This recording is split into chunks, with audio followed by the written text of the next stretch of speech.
An abdominoplasty is something most people have heard of, often referred to colloquially as a tummy tuck. It's one of those classic plastic surgical procedures. What it essentially is removal of excess skin and fat in the lower abdomen with the goal of creating a more youthful shape and contour to the waistline. Abdominoplasties can be purely cosmetic procedures, or there can be a functional component. People who have lost a lot of weight often have redundant skin folds which can develop rashes and infections. Women after pregnancy can develop separation of the six-pack or rectus muscles at the front of the abdomen. This is known as a rectus divarification, and that can manifest in a number of ways, such as reduced core strength, a bulge when you attempt to do a sit-up, or pelvic floor dysfunction, and symptoms such as urinary incontinence. An abdominoplasty is a really individualised procedure. It needs to target the specific issues that you are having and the concerns that you raise during your consultation.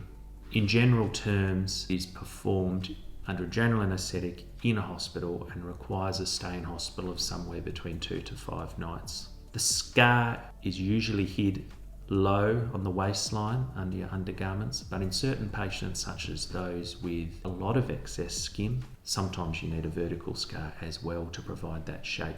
As I mentioned before, some patients need additional procedures performed during their abdominoplasty, such as repair of the muscles in the midline of the abdomen.